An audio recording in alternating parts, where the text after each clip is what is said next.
се фрлаше со што и да стигнат од шипки, од стативите на колегите од камерите, буквално Заев и неговите пратеници. Мислам дека Талат Џафери беше тука, беа доведени во ќош и демонстрантите мислам дека буквално беа спремни да ги убијат таму каде што беа. Дел од новинарите успеавме да се повлечеме и да иако дел од тоа го пренесувавме во живо преку Facebook, меѓутоа во еден момент стана премногу хаотично и тензично, успеавме да се повлечеме во Собраниското бифе. Таму бевме неколкумина новинари, каде што по известно време сепак се слушна еден истрел од пиштол, излеговме да видиме што се случува. Во тој момент повторно се обидовме да снимаме со телефоните. Лично јас се обидов да снимам со телефонот, но телефонот ми беше одземан од демонстрантите, фрлен, потоа група од нив се обиде да ни повторно намени на колешката Душица Мрѓа да ни го земе телефонот. Имаше и физички контакт, неа дури ја удрија. Откако го проверија телефонот дека немам снимки направени во тој момент, бидејќи на тој начин би се видело кој се е внатре, сепак ми го вратија телефонот. Повторно влеговме во Собраниското бифе. Полиција, можам да кажам дека во овој момент воопшто немаше, значи тоа беше долг период кога немаше полиција, буквално немаше на кому да се обратиме за помош или за да не заштитим. Натре бевме оставени сами на себе да се справуваме. Потоа, по известно време, кога се вративме во Собраниското бифе, каде што седевме со исклучени светла, се слушна дека дојдоа специјалците, фрлаат димни бомби за да ги растераат демонстрантите. Чадот навлезе и во бифето, не можевме да дишиме, па со мокри крпи од кои што ги најдовме во бифето, едноставно се обидувавме да дишиме и сконтактиравме со дел од луѓе кои што беа надвор од собранието и на кои што им кажавме дека сме група луѓе внатре и дека ни треба извлекување и помош, бидејќи не знаеме што се случува и не можеме никако да излизаме. Потоа дојде Владко Ѓорчев, не извлече од бифето и не прифрли во салата каде што во просторијата, во канцеларијата каде што беа и пратениците на СДСМ, заедно со Зора Заев, кој што беше целиот раскрвавен со крв. Со крв беа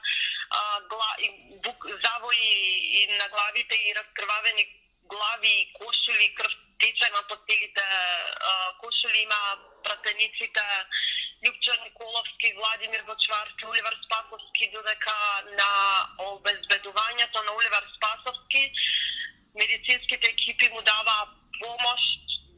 Човекот буквално лежеше долу на пот и не се знаеше во каква состојба, се бараше негово итна евакуација. Додека стоевме во ходникот и околу нас лица со маски кои што постојано ни вика не снимај, не се јавај на телефон, спушти го телефонот, спушти ја камерата, практично постојано ни оневозможува на кој било начин да известуваме од тоа што се случува.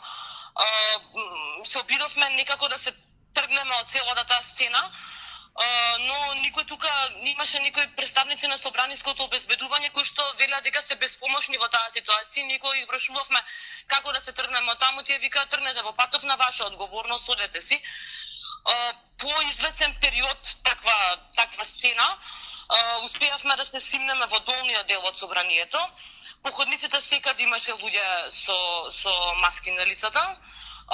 Агресивни беа, ни довикуваа, особено на колегите од телевизиите што ги препознаваат дека се од телевизија. Не знаевме каде да одиме, немаше ниту полиција внатре, ниту обезбедување кое што можеме да побараме да не заштити во тие првични моменти. Со дел новинари влеговме во една од собраниските канцеларии, едноставно чекавме и не знаевме што ќе се случи. Кога ги погледнавме надвор по ходникот, цело време гледавме лица со фантомки како поменуваат и по извесен период решивме со колегите да се обидеме да излеземе од главниот влез, бидејќи ни кажа дека од таму биќе дошле после час и нешто посебни специјални полициски, дека од таму можеби ми можеле да излеземе.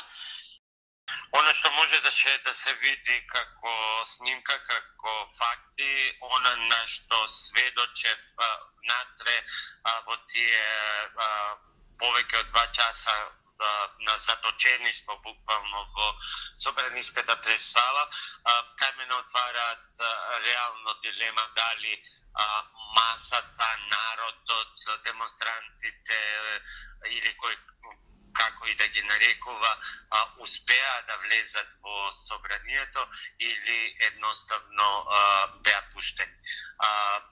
Мојот впечаток врз основа на сето искуство до сега, имајќи ги предвид и предходните протести, сето тоа што сме го гледали, може да се докаже и низ фотографија, и низ слика, како арсенал на полициско обезбедување кој што се користи во